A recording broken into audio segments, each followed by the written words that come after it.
افغانستان له کورونا ډیر ځوريږي که د سیاسي کړکېچ څخه ډیر ځوريږي. افغانستان کې اوسنی سیاسي حالت چا ولې راوسته؟ دغه خاين افغانان له کومه راغلل؟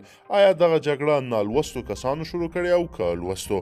ډیر پټ حقیقتونه دی، ویډیو تر اخره وګورئ چې له حقیقته مکمل خبر شئ. قدرمنو لیدونکو السلام علیکم، وخت مو پخیر.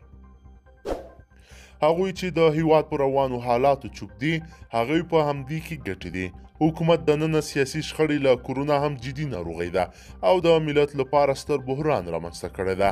په دغه هیواد کې چې مشران یې د خپلو شخصي ګټو په پار مبارزه کوي هغه نه به د ملت څه تموي.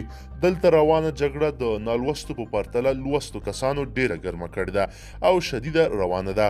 کابل اداره کې طالب امارت اسلامي اداره په دې تورنوي چې ګواکې ټوپکې په لاس کې ده. خو دلته سوال دا دی چې دې امارت اسلامي ته بیا رامنځته کولو لاره چا هواره کړه؟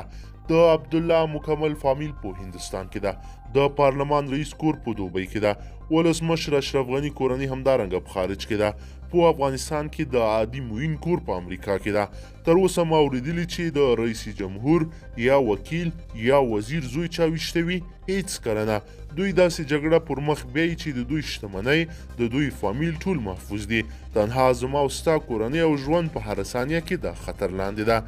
له بدمرغه چې افغانانو ته تل د جنګ لوبې خوند ورکوي او دغه لړۍ روانه کړې، په هیواد کې یو سیاسیون یو داسې مشر تر اوسه ما ونه پیژاند چې هغه د ملي ګټو ته په کتو سره خپل کاري فعالیت پیل کړی وي.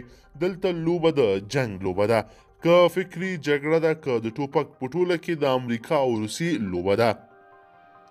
په دغه لوبه کې دوه لویې ډلې دي چې حکومت او په ټوله کې هیواد سخت له بحران سره مخ کړی او د سقوط په لوري روان کړی ده.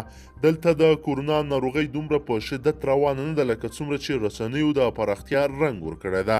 حکومت خپل کاري فعالیتونه یوازې تر ښارونو محدوده کړی. تېره ورځ د پوهنې وزارت ویان د نهضت چې ازادي راډیو کې د فکرونو خپرونه کې میلمه وه په ډېر جرات یوازې انلاین زده کړې د ولایتونو تر ښارونو د پیل خبر ورکاوه. دلته د حکومت د ویاندویانو له داسې خبرو او دولتي چارواکو له جنجالونو، مخالفتونو، ګوندبازیو او شته بحران داسې څرګندېږي چې اوسنی حکومت شته فعالیتونه یوازې تر ښارونو محدود او د دوی په لاس کې دي. درنو لیدونکو، د افغانستان د دغه وضعیت او د دغه خاینو سیاسیونو په هکله که کوم نظر لرئ له موږ سره حتما په کمنټ کې پرېږدئ.